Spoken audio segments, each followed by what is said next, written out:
여러분 안녕하십니까? 라디오 전망대 이용선입니다.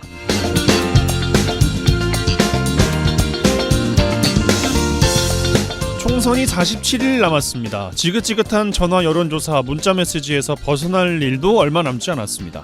각 당의 총선을 위한 공천 작업도 마무리가 돼 가는데요. 공천 결과가 나오면 나올수록 혼란과 반발 뉴스도 함께 나오고 있죠. 자리는 한정돼 있는데 그 자리를 노리는 사람은 많으니까 나오는 당연한 현상이 아닐까 싶기도 합니다. 여야를 막론하고 공천에서 탈락한 사람들이 원천 무효를 주장하는가 하면 탈당의 단식까지 여파가 이어지고 있는데요. 아직 본격적인 선거운동에 돌입하지 않아서 결과를 예단하기는 어렵습니다만 이번 총선은 공천 후유증을 누가 먼저 잡는가에 달려있지 않을까 해도 과언은 아닐 것 같습니다. 제3지대가 대안으로도 버티고 있으니 말이죠. 공천을 최대한 늦추는 이유로도 보여지는데요. 링에도 올라보지 못하고 주저앉은 후보들의 심정을 어루만지고 원팀으로서 힘을 보여주는 것에 민심이 반응하지 않을지 생각이 듭니다. 오늘 라디오 전망대가 준비한 소식입니다. 지역 소식들 뉴스 브리핑 통해서 들어보고요. 매주 금요일 코너 민원 해결사 YMCA 토론 이어집니다. 잠시 후에 뵙죠.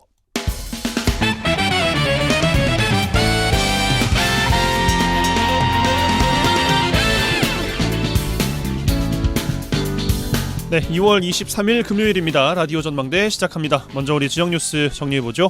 뉴스 브리핑 GBS 뉴스의 차범준 편집국장과 함께합니다. 전화 연결돼 있어요. 안녕하십니까? 네, 안녕하세요. 네, 자 순천에서 시작합니다. 순천시가 23년 만에 시를 대표하는 상징물이죠. 이른바 CI 교체 작업을 진행했는데 이 과정에서 시의회 패싱 논란이 제기됐네요. 네, 최근 순천시가 도시의 이미지를 대표하는 상징물, 그러니까 CI를 23년 만에 교체했습니다. 이 상징물을 교체하는 행정 절차인 순천시 상징물에 대한 개정 조례안을 공포하기 이전에 이 순천시가 미리 상징물을 배포하고 사용하면서 절차 위반 논란이 일고 있습니다. 지역 일부에서는 지자체가 새로 교체된 CI를 사용하기 위해서는 시의회 본회의의 의결을 거쳐 집행부가 이를 공포해야 이 상징물에 효력이 발생하는데 순천시가 이를 지키지 않고 새로 만든 상징물을 사용했다. 이런 논란입니다.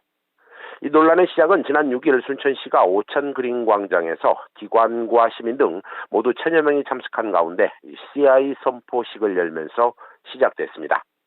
순천시는 지난 2001년 기존의 심벌 마크가 도입된 후 23년이 지나면서 이 순천시의 브랜드 가치, 순천만의 가치, 또 정원도시로서의 도시 이미지가 바뀌었고 이 새롭게 시 상징물 교체 작업이 필요했다는 입장입니다.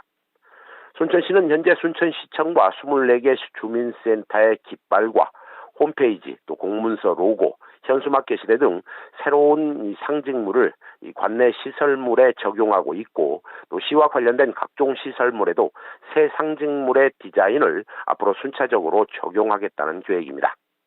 하지만 지역 일부에서는 이번 순천시의 새로운 상징물 적용은 상징물이 교체되면 시의회의 본회의 의결과 순천시의 조례 개정 절차를 시 집행부가 무시한 것이다. 이런 지적이 나오고 있습니다. 순천시는 현재 순천시의 CI 교체를 위한 순천시 상징물 관리 및 운영 조례 일부 개정 조례안을 입법 예고한 상태인데요. 입법 예고된 조례 개정안이 심의와 의결을 거쳐 시의회에 상정되고 의회의 의결이 끝난 뒤에 조례안이 공표되려면 통상적으로 몇 달이라는 시간이 소요됩니다. 결국 순천시가 정해진 행정 절차를 무시하고 임의대로 시 상징물을 사용하고 있다는 논란을 피하기 어려운 상황입니다. 예. 새로운 순천시 상징물에 대한 시민들의 선호와는 별개로 현재 사용되고 있는 상징물의 적법성 논란이 이제 불거지고 있는 것인데 해당 논란에 대해서 순천시 입장이 있습니까? 네, 순천시의회 일부 의원들은 순천시가 CI 용역 최종 보고회에서 집행부가 4월 총선 때문에 CI 선포식을 앞당겨 개최한다고 의원들에게 참석을 요청한 것은 있지만 이 조례 절차를 건너뛰고 CI를 사용한다는 계획에 대해서는 설명이 없었고 이는 순천시가 조례 입법 절차를 위반했다는 입장입니다. 또한 순천시 집행부가 의회에 선포식 일정을 보고했을 때 조례 개정 절차를 지키지 않은 절차상의 문제점을 사전에 지적하지 못한 시의원들의 책임도 있지만 시 집행부가 의회 절차를 무시하며 사용을 강행한 순천시를 비난하고 있습니다.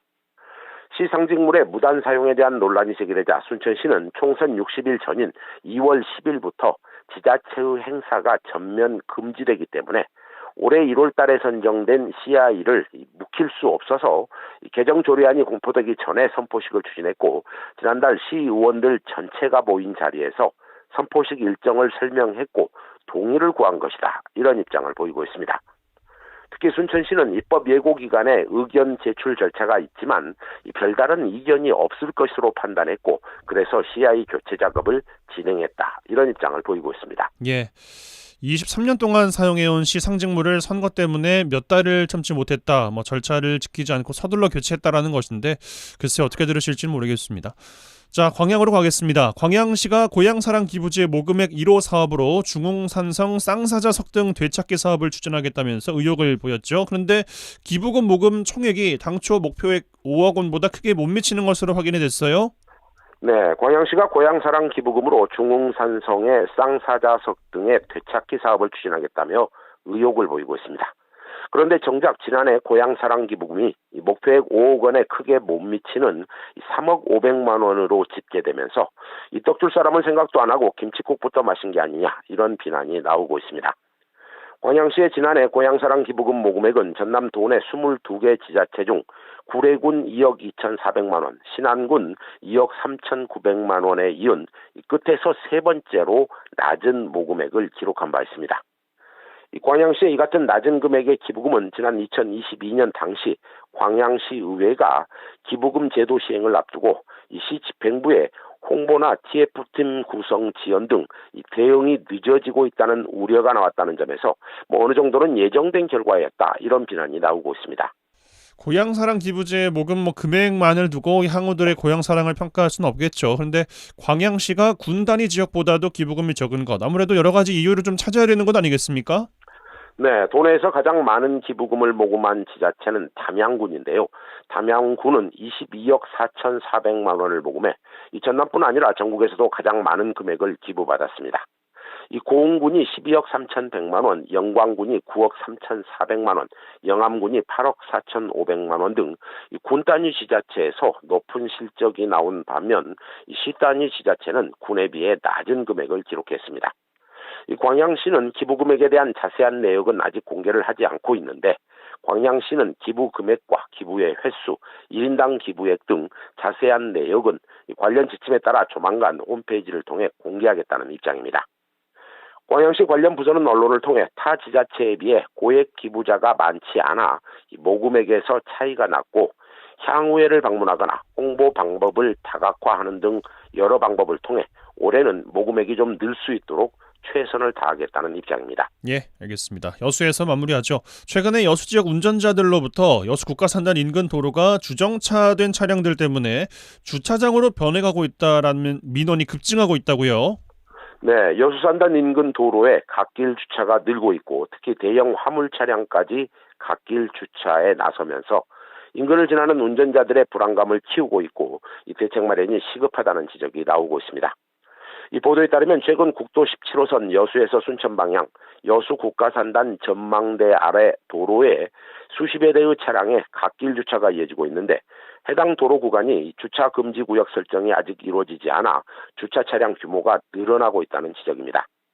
특히 해당 구간의 대형 화물차들의 갓길 주차는 이 화물차가 지정 차고지에 주차하지 않고 있다는 점에서 논란이 되고 있고, 또 최근에는 인근 산단 공장의 일부 근로자들이 이 출퇴근 승용차를 인근 도로 갓길에 주차하는 사례도 늘고 있다는 지적입니다. 예, 그렇지 않아도 국도 17호선은 교통사고 다발 지역으로 아주 악명이 높죠.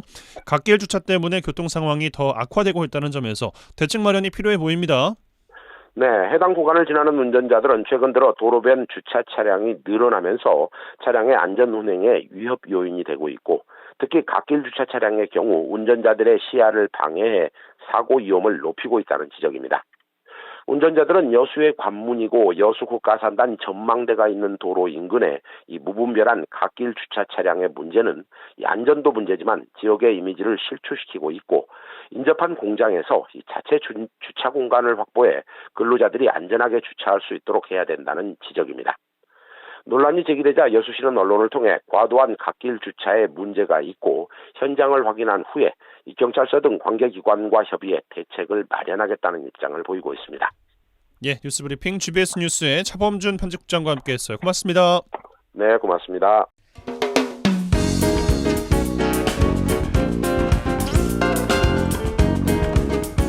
고충을 듣습니다. 라디오 전망대 민원 해결사. 네, 청취자 여러분들의 민원 사항들 해결해드리는 민원 해결사 시간입니다. 이미지 리포터 나와 계세요. 어서 오십시오. 네, 안녕하십니까? 예. 요즘에 뭐 저녁 모임, 점심 모임은 할 것 없이 뭐 장소를 정할 때 음식 맛도 중요한데 거기 찾을 데 없는데 뭐 이런 이야기들 많이 하십니다. 네. 그만큼 이 주차 편의성도 고려할 수밖에 없는 현실인데 여수 시민들의 주된 생활권 중에서 가장 주차난을 겪고 있는 곳이 어디냐 하면 요즘에 웅천 지역이라고 합니다. 네. 요즘에 웅천 지역 개발이 이루어지면서 이 주차난에 대한 민원이 많아지고 있다고요. 네, 민원이 발생하고 있는 주대 주차장은요, 웅천 포레나 아파트 단지와 해변공원 사이에 있는 공용 주차장입니다. 예. 주소로 하면요, 웅천동 1883-11번지에 있는 주차장입니다. 예. 이곳은 현재 무료로 운영하고 있는 주차장인데요. 얼마 전까지만 해도 이용하는 차량 대수에 비해 규모가 넓어서 혼잡하지 않았지만 주위에 고층 건물들이 하나둘 들어서고 이용자가 늘어나면서 주차장 관리가 필요하다는 민원이 발생하고 있습니다. 민원인의 인터뷰 들어보시죠. 주차장 안에는 이미 공간이 없어가지고는 저와 같이 이렇게 주차하려고 계속 뺑뺑 도는 차들이 많이 보이더라고요. 그리고 주차선 아닌 다른 곳에 이렇게 주차를 해서 주차 칸이 있어도 넣을 수가 없는 상황이 되고 그런 불편함이 계속 생기고 있는 것 같아요. 주차 관리가 아예 안 되어 있죠. 뭐 입구, 출구 이런 표시도 없고 예전에는 그래도 이쪽으로 가는 길이 일방통행이어가지고는 이쪽이 입구다라고 사람들이 생각을 하고 됐는데 지금은 도로가 넓어지면서 양쪽 으로 다 출입이 가능하더라고요. 그렇게 되니까 입구 출구 없이 막 다 차들이 여기서도 들어오고 저기서도 나가고 들어오고 막 이렇게 하더라고요. 그리고 거기에 장기적으로 주차 그냥 되어 있는 차들도 되게 많이 보이거든요. 캠핑카라든지 그러니까 항상 뭐 대져 있는 뭐 버스라든지 그런 차들 고정적으로 있는 차들도 있었어요. 그래서 도시 개발을 해가지고는 이 웅천지구가 생긴 거고 그 건물을 지음으로써 이제 사람들이 많아지는데 왜 주차에 관해서는 전혀 신경을 쓰지 않고 차량 주차할 곳은 없게끔 만드는지.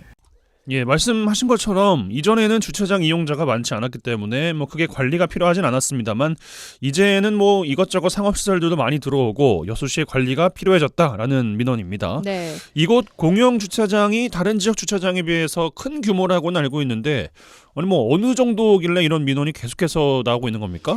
현재 이 주차장 부지가요, 대략 5,200여 제곱미터입니다. 예. 그런데 주차장 면적의 3분의 2 정도가 되는 부지에는 전기차를 포함해 승용차 108개대가 주차할 수 있는 주차장이 마련되어 있고요. 나머지 부지에는 대형차를 주차할 수 있는 노지가 되어 있습니다. 그리고 주차장으로 들어가는 입구가 3곳입니다.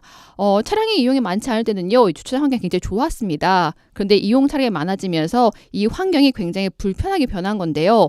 입구는 여러 곳이니 입출입이 자유로워서 들어가고 나가는 차량이 뒤엉키고요. 주차 라인이 없는 노지에는 차량들이 내 맘대로 주차를 해놓은 겁니다. 주차 질서가 아예 없는 거군요. 그렇죠. 또 무료 주차장인 탓에 주위 공사장의 차량이나 캠핑카들이 오랫동안 방치돼 주차돼 있어서요. 이런 알바키 주차를 무시할 수 없는 상황입니다. 예, 공영 주차장으로 쓰고 있는데 무료다 보니까 더욱더 관리가 되지 않는 부분들이 좀 있는 것 같습니다.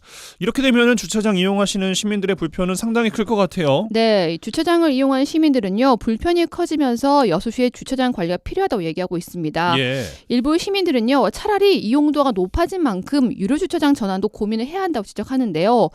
제가 오늘 점심시간 전후로 이 주차장을 둘러봤습니다. 이 주차장을 들어서는 것도 힘들 정도였습니다. 이 주차 라인이 아닌 곳까지 주차를 해놓은 상황이라서 한쪽 방향으로만 통행이 가능하고요. 이중 주차를 해놓은 차량도 많았습니다.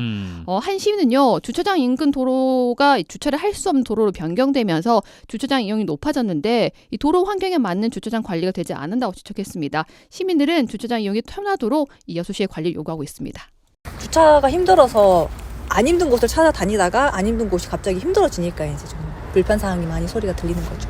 주차 라인이라든지 그리고 통행 입구나 출구 같은 그런 문구조차도 찾기 힘들고 그 도로 두 줄을 만들기 전에 안에를 좀 더 다져놓고 주차 라인이든 뭐든 더 깨끗하게 더 입구 출구 더 정확히 만들어 놓고 그 외곽에 두 줄도 좀 칠해놓고 도로도 정비했으면 좋겠는데 일단 도로부터 정비를 해놓고 하니까 여기가 개판이 되는 것 같아요.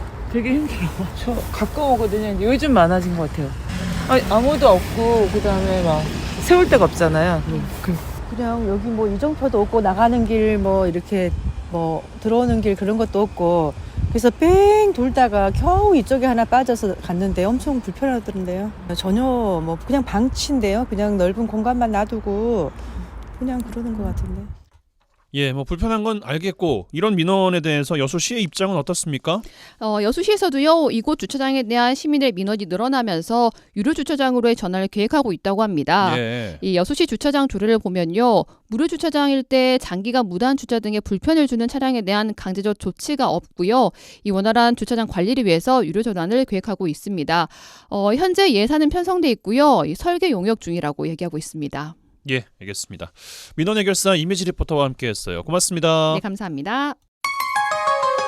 MBC 라디오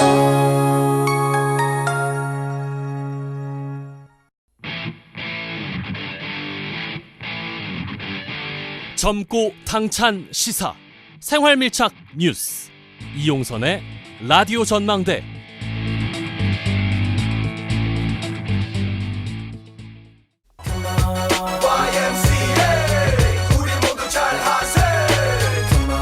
조선의 최강이야. 여기 믿는 마이크폰 모두의 기쁨이야. 더 이상 짜고 치는 고스톱은 없다. 우리도 대본 없이 토론한다. 지역 대표 스피커 두 분과 함께하는 YMCA 토론 시간입니다. 오늘도 여수 순천 YMCA 김대희 김석 사무총장 두 분과 함께합니다. 두 분 어서 오십시오. 네, 안녕하세요. 네, 안녕하십니까. 예, 제가 잠깐 달력을 좀 봤는데 오늘이 2월의 마지막 시간이네요. 벌써요? 벌써요. 와. 벌써 2024년이 두 달이 달이나 지나가 버리네요. 예. 와. 물론 아직 뭐 일주일이 다음 주가 남아 있습니다만 다음 주 금요일이 3월 1일 또 금요일이어서 2월의 마지막 시간인데 어떤 또 한 주 보내셨는지 먼저 김석 총장께 근황 여쭙겠습니다. 네, 지난 2월 21일이죠. 그 순천시에 그 주민 참여 기본 조례라는 게 있습니다. 순천 네. 시민 참여 조례. 여기에 200명 이상의 주민이 서명하면 정책 토론을 청구할 수 있게 되어 있어요. 굉장히 민주적인 조례죠. 다른 지역에는 거의 없는 조례이기도 합니다. 그래서 이와 관련해 가지고 많은 정책적 부딪히는 일들이 생기면 조정하기도 하고 토론회를 통해서 대안을 만들기도 한 거죠. 뭐 로컬 푸드도 그렇고 뭐 또 다양한 형태의 일들이 또 풍력 발전도 그렇고 이런 것들 통해서 개선되는 사례들이 좀 있었거든요. 네. 관련해서 이제 계속 반복되고 있는 순천시의 공공사업장 내에서의 고용 불안에 대한 문제에 대해서 그러니까 누가 뭐 대량 해직되고 뭐 어떻게 되고 이런 현안이 있긴 하지만 그건 너무 날카로운 일인 것 같고 계속 이렇게 나아갈 거냐. 그럼 우리가 정원박람회를 왜 하고 뭔가 살기 좋은 도시를 우리가 왜 만드느냐. 그런 이것 관련된 공공고용정책에 관련해서 순천시에 정책 토론을 좀 청구하겠다. 예. 근데 200명만 서명하면 그냥 할 수 있어요. 근데 이거를 범시민운동으로 하겠다. 그래서 3월 달에 시민 캠프도 차리고 그래서 한 1만 명 정도 온라인 서명을 받고 이 200명 청구인을 통해서 하게 되면 이게 이 청구 토론 자체에 대한 가지고 있는 이 무게감이 상당 부분 이 정책 토론회 자체가 크게 좀 대안이 있게끔 만들 수 있지 않을까라고 해서 그 기자회견을 지난 이제 수요일 날 YMCA에서 YMCA 동사연 그리고 환경운동연합 그리고 많은 그러니까 노동 뭐 통일 뭐 예를 들어서 뭐 농민 이런 글자 없는 단체들 중심으로 일단 기자회견을 쭉 진행했습니다. 예, 무조건 토론회를 하게 돼 있어요? 아니요, 그렇지는 않습니다. 받아들이기 시정조정위원회에서 받아들일 건지 말 건지는 이제 이 조례 규칙에 따라서 정책이 행정의 일환이기 때문에 그렇게 돼 있어요. 예. 무조건 받아들이면 좋긴 하겠지만 이 토론을 여는 게 중요한 게 아니라 문제를 해결하거나 대안을 만드는 게 중요한 거잖아요. 그렇기 때문에 일정 부분 그 과정된 뭐 요즘 축구 되게 유행인데 빌드업 하는 과정이 좀 필요한 거죠. 예, 알겠습니다. 또 어떤 이야기들이 좀 나올지 기대를 하고 지켜보고 있겠습니다. 그리고 이제 오늘은 5.18 뭐 연구소에서 전남 동부 지역 시민사회 실시하죠. 간담회를 좀 개최를 했고 네. 관련된 내용들에 대해서는 뭐 다음 주에라도 혹시 이야기 드릴 수 있으면 드릴 수 있도록 하겠습니다. 알겠습니다. 김대희 총장님 어떤 한 주 보내셨습니까? 네, 저희는 뭐 이번 주 비가 많이 왔지만요. 저희 YMCA 아기 스포츠단이라고 있어요. 4세부터 7세까지 대한 유아교육 과정으로 하는데 생태하고 자연 몸놀이를 중심으로 하는 대한 유아교육 과정인데 졸업식이 있었는데 7세 졸업식은 매년 한 12km 정도 마라톤하고 자전거 타기를 하거든요. 근데 아이들은 잘해요. 7세들은. 예. 엄마 아버님이 중간에 쓰러지죠. 근데 그랬는데 이번에는 하려고 준비를 그렇게 많이 했는데 비가 와서 못 했는데요. 아마 역대적으로 저희 여수 YMCA가 아기 스포츠단이 한 2700명년도가 졸업을 했어요. 1988년부터 시작했으니까. 와. 그런데 올해가 가장 적은 인원 졸업이에요. 그 이유가 여수의 출생 아이들이 적어서 1년에 이제 1000명대거든요. 그럼 2, 3년 안에 이제 900명대로 떨어질 건데 아이들이 적다 보니까 기존의 어린이집이나 유치원 많이 가고요. 나머지 이제 한 3, 4% 정도가 이제 일반 어린이집이나 유치원 안 가고 부모님이 직접 뭐 가정 양육하거나 예. 아니면 이제 이렇게 대한 유아 교육 과정으로 오게 되는데 그걸 떠나더라도 와 너무 출생연수 아이들이 좀 적어서 걱정이에요. 그래서 결국 초고령화 사회에 저희 YMCA도 영유아 사업보다는 차라리 그냥 노인 사업을 하자. 좀 품위 있게 노년을 보낼 수 있는 이런 분위기가 된 바람에 앞으로 어린이 청소년 사업은 더욱더 좀 힘이 드는 상황이 좀 돼버렸습니다. 사실 이제 그 이야기 연결해가지고 사실 오늘 저희가 마을과 아이들이라고 어린이집을 운영하고 있습니다. 순천에서 공공형 어린이집인데 사실 이제 오늘 2월 23일 이 어린이집의 문을 닫게 됩니다. 그래요. 네.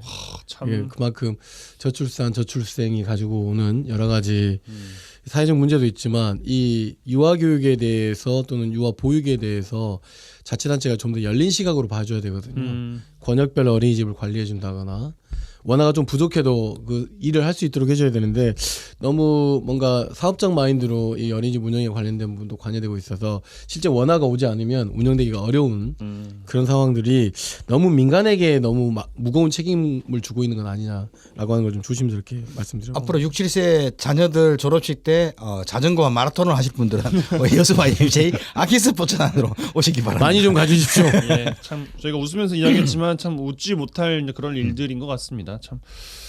자, 근황은 뭐 근황대로 또 주제는 또 주제대로 이야기를 나눠보겠습니다. 오늘 주제 전남연구원에 대한 이야기를 좀 해볼까 하는데요. 뭐 지역의 미래 비전 연구하고 다양한 정책들을 개발하는 기관입니다. 뭐 용역 이야기가 나오면 광주 전남연구원 한 번쯤 들어보지 않으셨을까 생각이 드는데 그러니까 한마디로 지역의 싱크탱크 역할을 하고 있는 것이죠.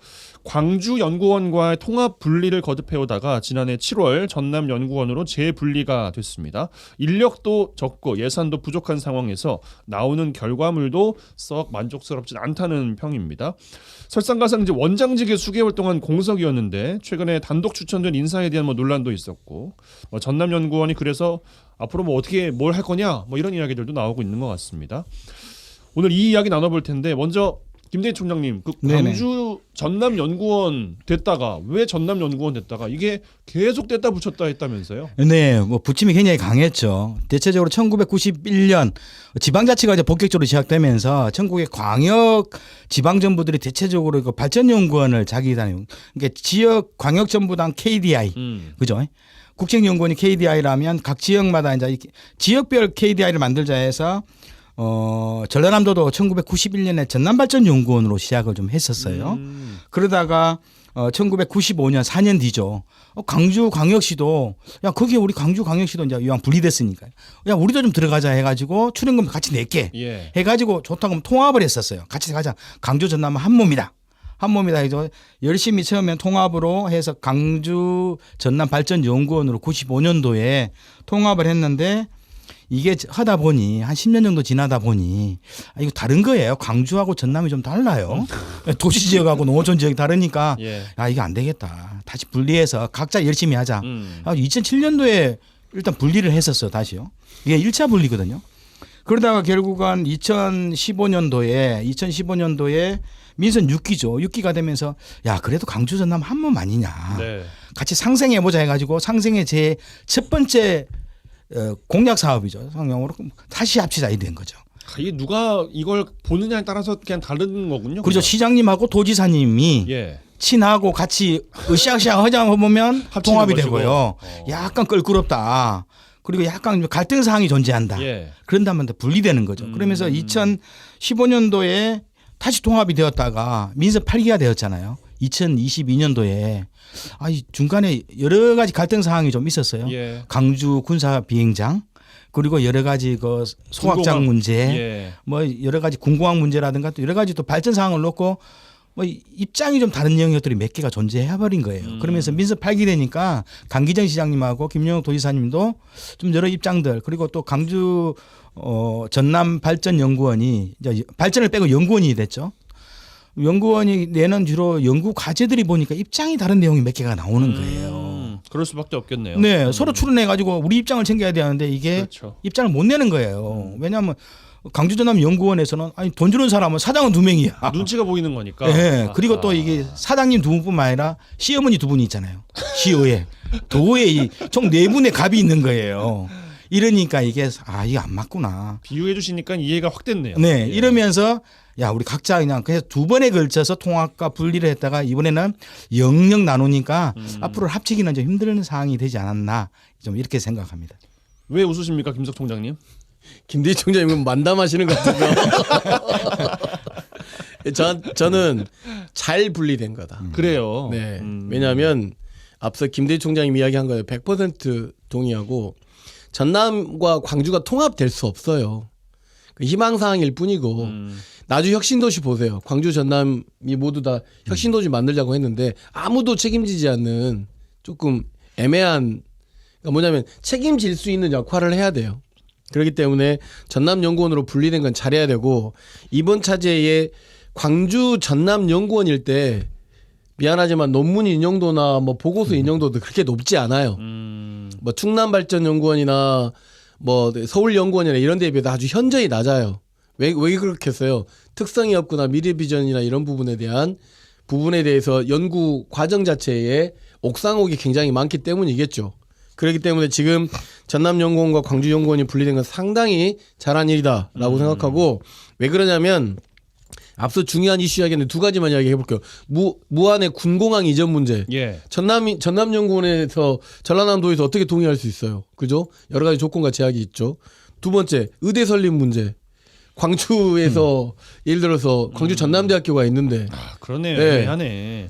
여기 순천 전남 동부 지역 목포 지역에서 지금 의대 설립하자고 하는데 이 연구원에서 어떻게 힘을 정책 실어줄 보고서와 것이냐. 기획 보고서가 나올 수 있겠어요. 하하. 그동안 이 수십 년간 이런 의대 설립 관련된 제안과 내용들이 사실은 위축되어서 논리를 개발하지 못한 것도 사실은 전남연구원으로서 역할을 광주 전남연구원이라는 이름으로 붙여있기 때문에 못한 것도 있단 말이에요. 이번 차제에서 전남이 가지고 가고 있는 여러 가지 뭐 신소재 문제랄지 에너지 문제랄지 뭐 디지털 전환 문제랄지 막 이런 기후 위기 관련된 문제랄지 이런 것들이 광주라고 하는 도시하고 미안하지만 어울리지 않습니다. 그렇기 때문에 전남연구원 차원에서 잘 수립될 수 있도록 잘 분리되었으니 잘 체계를 갖추면 되지 않느냐라고 하는 생각을 갖고 있습니다. 예. 2가지 그 2분께는 질문 좀 드려보고 싶은데 뭐 이건 좀 지엽적일 수도 있겠습니다만 한창 메가시티 이야기 나왔었잖아요. 그래서 이제 뭐 광주 전남도 나왔었고 그 이전으로 가면은 뭐 삼려 통합도 여수에는 있었고 그리고 뭐 인근만 봐도 마창진 통합이 이제 또 있었고 그냥 광주 전남은 그냥 영원히 그냥 이대로 살아야 돼? 뭐 이런 또 생각도 들 수도 있을 것 같거든요. 어떻게 보십니까, 김석 총장님? 저는 광주 전남의 통합은 너무 거리가 먼 일이라고 보고요. 그래요. 다만 이제 우리가 예전에 논의했던 마창진 통합 되기 이전에 광양만권 광역시로의 그랬어요. 통합을 이야기를 했었습니다. 예. 그건 뭐냐면 전라남도가 인구도 훨씬 이쪽이 더 많고 전남 동부권이 더 많은데 모든 행정적인 정치적인 모든 권력 중심이 저쪽 목포 나주 이쪽이 돼버려요. 저쪽. 네. 예, 그러니까 의도적으로 그렇게 하는 것 같고 위원회 구성들도 놓고 보면 전남 동부 권역에 있는 사람들보다는 그러다 보니까 의사결정이 굉장히 지역적으로 이렇게 되는 경우들이 많고 예. 그다음에 산업적 구조나 내용도 상당히 달라요. 전남 동부하고. 그러다 보니까 전라남도로부터 뭔가 정책적 지원을 받는다? 혜택을 받는다라고 하는 느낌이 없어서 과거에 상공회의소나 순천대학교나 여수, 순천, 광양에 있었던 사람들이 광양만큼 통합에 대한 요구를 했었고 특히 MBC는 한때 이걸 굉장히 중요한 회사에 캠페인으로 내세우기도 했었어요. 저는 그런 논의가 다시 필요하다고 하는 것이지 네. 전라남도와 광주시, 광역시 멀다. 통합은 안 됩니다. 예, 안 안 되고 결국은 통합 과정에서의 주민투표를 벌일 텐데 네. 전라남도에 득이 되지 않습니다. 솔직히 말씀드리면 예. 네. 그렇다라고 알겠습니다. 하는 의견이 있습니다. 근데 대체적으로 이제 행정적 통합은 서로 간에 기대를 하지 않지만 경제적 통합 영역은 이제 부울경이 하려고 그렇죠. 하는 거 아니에요? 그렇죠. 근데 문제는 행정적 통합도 부울경도 부담이 많은 거예요.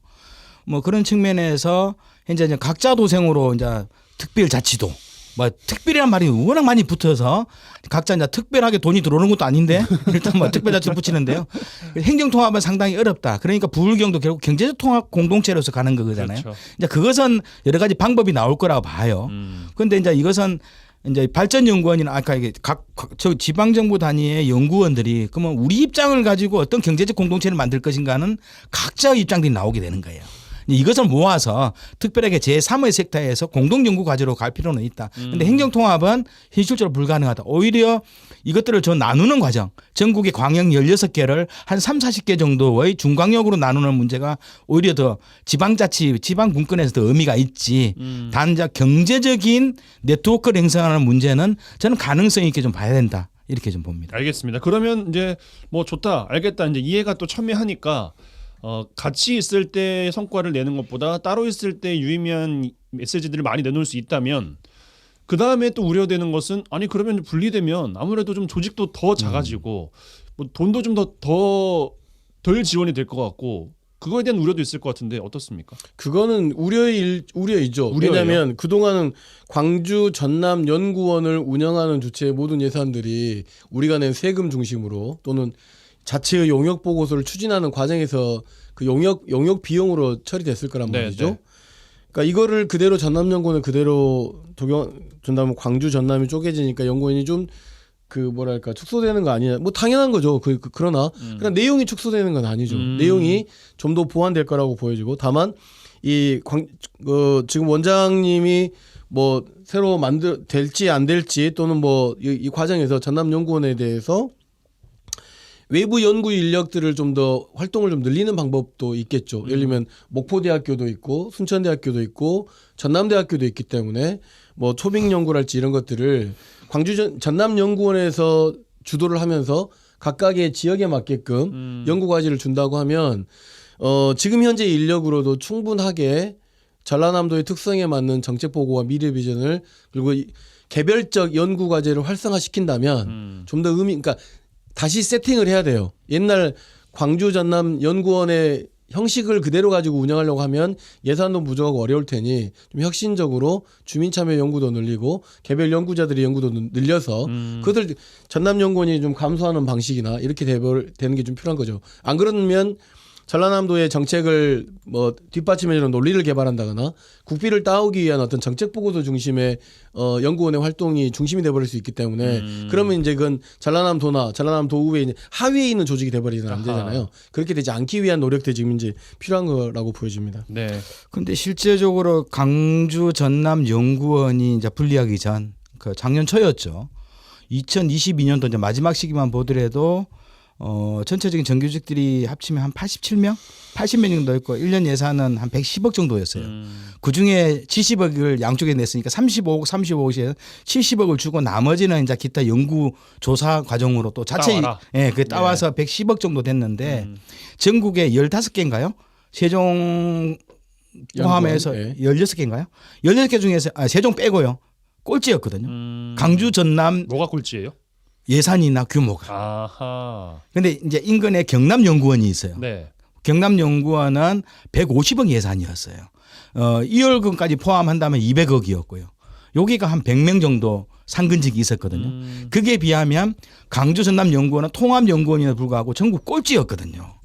근데 문제는 이제 분리하니까 전 우려스러운 것이 분리하니까 꼴찌가 여전히 분리하니까 뒤에서 꼴찌인 거예요. 확실한 꼴찌가 되겠네요. 예, 확실한 꼴찌가 되는데 그러려면 최소한 전남연구원은 최소한 광주 전남연구원 규모는 돼야 되는 거예요. 맞습니다. 네. 그러면 전라남도도 70억을 출연할 각오를 해야 되는 거예요. 그렇죠. 출연에 1년에 70억 무조건 내야 되는 거거든요. 그렇게 하면은 한 80명 규모의 90명 규모의 최소한 110억 정도 되면 광주 전남연구원 규모는 해줘야지만 이 전남연구원이 자기가 가라는데 현재 전남연구원의 연구직 포함한 정규직이 50명인 거예요.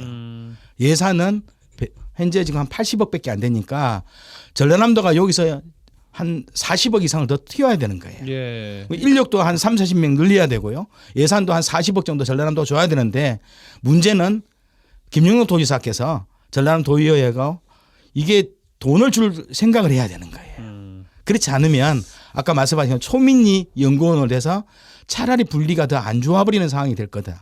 그러려 보면 제대로 자기 역할을 하면 전라남도 예산 무조건 줘야 됩니다. 70억 무조건 주고요. 예. 인력도 한 30명 정도 연구직들 많거든요. 그래서 앞으로 뭐 목포대 특히 순천대 전남대 여수 캠퍼스에 좋은 교수님들 많아요. 이게 또 인문사회 계열에 또 석박사 과정 유능한 친구들 많으니 이런 친구 연구원 들어오면 되거든요. 박사들. 교수님들도 공동 연구해 나가고 이렇게 하면 국립대 중심으로 4년제 대학이 4개 있다는 것은 결코 작은 게 아니거든요. 예. 이 대학의 유능한 연구 인력들 또 민간 대기업들이 많잖아요. 포스코 연구원이라든가 각종 그렇죠. 그 대기업들 연구원들하고 조인해서 다양한 프로그램을 만들면 얼마나 자기 모습 하는데 제 1차적으로는 전라남도가 한 4, 50억 더 추가로 돈 내야 된다. 돈을 줄 생각 없이 분리만 했다는 것은 완전 이건 오히려 정치적 독립을 해야 될 연구원이 오히려 지방정부에 예속되어서 더 안 좋은 상황이 나타날 수 있다는 것이 우려할 사항이라고 볼 수 있죠. 예. 엄청 김대희 총장님 오늘 말씀을 잘하시네요. 그러게요. 네. 원래 잘하셨지만 오늘은 제가 할 말을 다 아니요, 하셔서 최근에는 김해 시도요. 김해 발전 연구원을 만들었어요. 시 자체에서요? 네, 20명 규모로 예산 20억을 튀어서. 와. 여수시도 고민해봐야 돼요. 왜냐하면 여수시 같은 경우는 예산도 거의 1조 8천억이잖아요. 그런데 김해도 예산이 우리밖에 안 돼요. 인구는 한 50만 명 많지만. 예. 그런데 거기도 역동적이잖아요. 김해도 굉장히 도시가 역동적이거든요. 그런데 여수처럼 산업과 해양수산과 뭐 농업과 그리고 인구 소멸 지역과 구도심과 신도심 관광 이런 역동적인 도시라면 한 2, 30억 예산을 가지고 자체 내 연구원을 만들 필요도 있다 하는 거. 물론 알겠습니다. 대학도 있으니까. 김덕 총장님, 그 전남 연구원이 뭘 해야 되는데 뭘 자꾸 돈을 태우라 그러고 사람을 더 뽑으라 그러고 그런 거야라고 또 이야기하실 수 있을 것 같거든요. 청취자분들. 전남이 가지고 있는 자원, 전남이 가지고 있는 인문학적 요소, 예. 전남이 가지고 있는 뭐 산업적 구조, 전남의 인구가 어떻게 움직이고 왜 이렇게 인구가 줄어드는지 그 요인은 어디서 출발하고 그것이 어떤 방향으로 나가야 되는지 그러니까 지역에 대한 고민을 그렇죠. 치열하게 하는 기관인 거군요. 계속 그런 것들을 고민하고 두 번째는 전남에 대한 기본적인 로우 데이터를 만들어줘야죠. 인구가 얼마고 예. 그다음에 산업에 종사하는 사람들이 몇 명이고 토지가 어떻게 되고 농지가 어떻게 되고 그 농업에 종사하는 사람 몇 명이 되고 이런 기본적인 기본 통계를 넘어서는 전라남도가 가지고 있는 이런 로우 데이터를 지속적으로 관리해줘야 되고 세 번째는 누구든지 그런 로우 데이터를 가지고 연구에 참여할 수 있도록 그렇죠. 개방형으로 열어놔줘야죠. 그러니까 예를 들면 봅시다. 그 최근에 우리가 그렇게 논의를 많이 했었던 광양만권 그 기후위기에 관련된 그 대응 관련된 데서 이야기했을 때 네. 한쪽에서는 시민단체 쪽에서는 계속 여수 산업단지에 나오는 그 탄소 중립에 대한 문제가 심각하다라고 이야기했을 때 이 문제가 그러면 기후위기가 산업적으로 전환돼서 영국의 사례처럼 기후위기의 위기의 방식을 아리백의 가위바위보를 해서 산업구조를 개선해야 된다. 이런 이야기들이 사실은 전남연구원이나 전남발전연구원에서 기본적인 이제 나와야 되고 세 번째를 해야 되는 그렇죠. 거군요. 의대 설립에 대해서 순천대학교 목포들 계속 경쟁하고 있잖아요. 그게 아니다. 우리 전남 지역엔 반드시 다음과 같은 형태의 조건이기 때문에 의대 설립이 필요한 거야 라고 하는 전남 권역에 대한 전반적 의료 환경에 대한 문제랄지 보건복지 관련 문제랄지 이런 것들이 전반적인 그런 보고서들이 나와주기를 바라는 거죠. 전남 네. 도민들은. 그러니까 다툼이 아니라 대안을 만드는 데 있어서 기본적인 근거와 내용들을 제시해 줄 수 있는 연구원의 역할이 필요한 것이다. 알겠습니다. 네. 근데 이제 실제로 이제 전남연구원은 올해 뭐 작년 말부터 그랬지만 올해부터 이제 새로운 원장님이 오시니까요. 이제 4월부터 근무가 하게 되나요? 오시면은 이제 전라남도가 시어머니가 두 분 있다 그랬잖아요. 도지사님하고 박경 교수님께서 이제 원장으로 예, 박경 교수님 오셨는데 결정됐습니까? 뭐 언론에서 보면은 내정이 아니죠. 단독 나오는 후보니까 저는 좋은 분이 왔다고 봐요. 그 동안에 이 연구원은 정치적 입김에 의해서 뭐 정치인이 오기도 하고 혹은 또 뭐 도지사나 원장으로 정치인이 가기도 했어요. 네, 시장님이나 이거 선거 본부에 있던 사람들이 오기도 했던 영역이 있는 그래요. 거거든요. 아니 근데 그 조건이 굉장히 까다롭습니다. 뭐 대학 정교수 5년 이상을 해야 되고 그렇기 때문에 정치인이 그런 그 자격을 갖추기가 쉽지 않아요. 이제 다른 사례를 보면 예. 정치인들이 오기도 했는데 저는 지역 대학에서 연구를 하고 학문적 내용이 있는 분들이 오셔가지고 지역상을 너무 잘 알잖아요. 3, 40년 이상 지역에서 학문적 연구를 하고 또 무엇보다도 연구하시면서 지역적 상황들을 너무 잘 아니까요.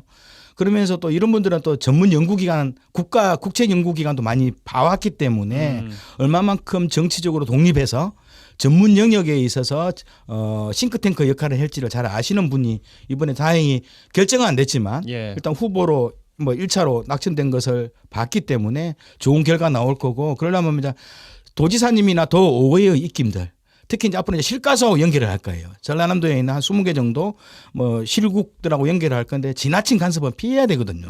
예산은 지원하되 간섭을 하지 않는 제도를 해야 되는 될까요? 거예요. 예산을 주는데 간섭을 안 하는 게 그러니까 그게 말처럼 이게 쉬울까요? 시민단체의 마인드예요. 사실상 정치와 행정이 그럼 분리돼야 되는데 그렇지 않아요. 정치와 행정은 거의 일원화되고 그렇죠. 있다라고 보기 때문에 그건 대단히 이상적인 거고 그러니까 연구원이 투스텝을 잘 가면 됩니다.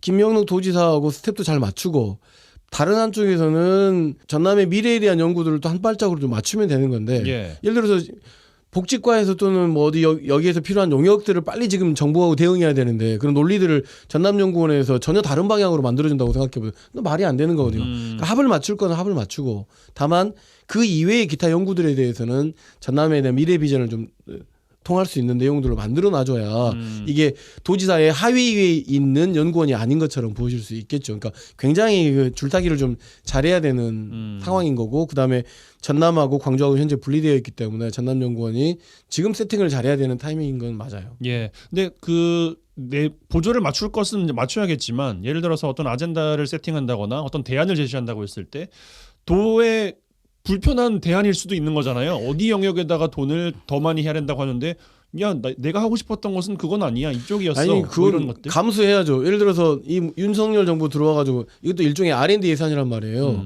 R&D 예산을 전남연구원에서 지금 그 충족되게 예산이 투여되지 않으면 결국은 이 조직을 유지하기 위해서 방금 말한 것처럼 그야말로 그 도지사의 밑에 있는 하위 그룹의 정책 보고서를 정책 제안자로서의 역할을 하겠지만 그게 아니라 충분하게 연구 인력을 늘리고 R&D 예산을 전라남도 차원에서 늘린다고 하면 그건 굳이 논쟁할 필요가 없는 것처럼 전라남도에 이익이 될 만한 도민을 위한 어떤 연구 보고서들이 나올 수 있겠죠. 그런데 이제 이런 것도 있어요. 어떻든 이게 무리하게 해당 그 자치단체장의 무리한 공약들이 있어요. 그런데 무리한 공약을 뒷받침해주는 연구 과제를 내라고 했을 경우 이것은 아닌 것은 아닌 거거든요. 예를 들어서 홍준표 지사가 진주에 있는 경남 그 진주 어뢰원을 폐쇄할 때 그 학문적 논리나 통계적 논리들은 경남 연구원이 내줬거든요. 그런데 맞지 않는 것에 대해서는 가감이 아니라고 하는 것도 필요한 거죠. 근데 대신 이제 일상적인 공약이라든가 누구나 타당성을 느끼는 것은 가능하지만 이게 자칫 한두 개 연구 몇 억씩 되는 중요한 연구 과제가 1년에 걸쳐 해야 될 것이 무리하게 지방자치단체장의 그 무리한 정치 공약 요것들을 좀 명분을 주는 이런 연구 과제도 있거든요. 그런 거에 대한 통제들을 원장이 해줘야 되는 거죠. 그렇죠. 원장이. 되게 중요한 점인데 연구란 말이에요. 듣고 마무리하겠습니다. 맞는 연구냐 틀린 연구냐는 건 연구자한테 굉장히 뭐랄까 그 어떻게 좀 불쾌한 이야기란 말이에요. 연구를 통해서 그 결과가 뭘 지향하는지를 보장해주기 위한 연구의 자율성을 보장을 해줘야지. 그렇기 때문에 R&D 예산은 확보해놓고 간섭은 하지 않는 방식으로 하는 것이 좀 잘 맞을 것 같다 싶습니다. 예, 알겠습니다. 오늘 생각지도 못하게 이야기가 풍성하게 많이 나온 것 같아가지고 굉장히 연구자적이시네요, 김대희 총장님께서. 네. 연구자적 YMCA 토론 요 정도로 마무리하죠. 여수 순천 YMCA 김대희 김석 사무총장 두 분은 3월에 다시 뵙겠습니다. 고맙습니다. 네, 감사합니다. 감사합니다.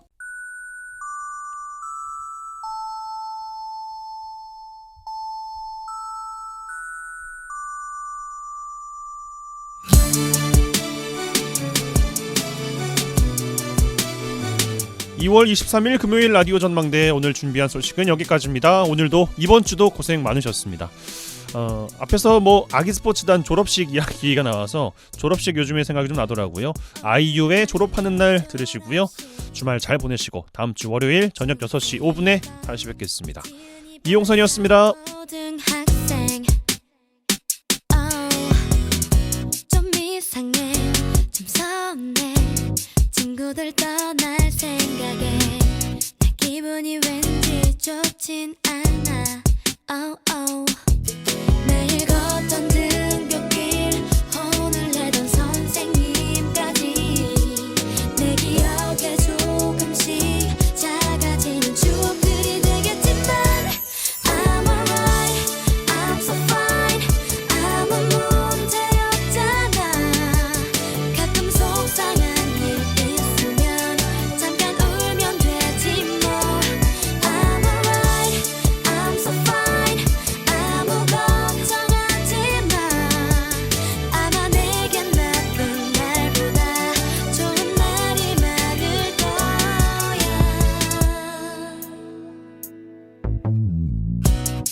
책상을 정리하다가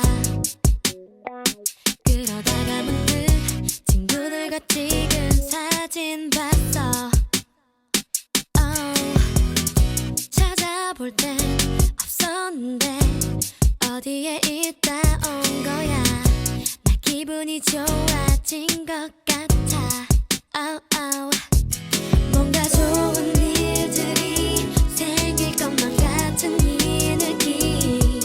눈을 뜨는 내일이 기다려서 이제부터 시작이야. I'm alright, I'm so fine. 아무 문제 없잖아. 가끔 속상한 일 있으면 잠깐 울면 되지 뭐. I'm alright, I'm so fine. 아무 걱정하지 마. 아마 내겐 나쁜 날보다 좋은 날이 많을 거야. 헤어져도 멀어져도 우리는 꼭 예쁘게 자라서 또다시 만날 걸 알잖아. I'm alright, I'm so fine. 아무 문제 없잖아. 가끔 속상한 일 있으면 잠깐 울면 되지 뭐. I'm alright, I'm so fine. 아무 걱정하지 마. 아마 내겐 나쁜 날보다 좋은 날이 많을 거야. 졸업하는 날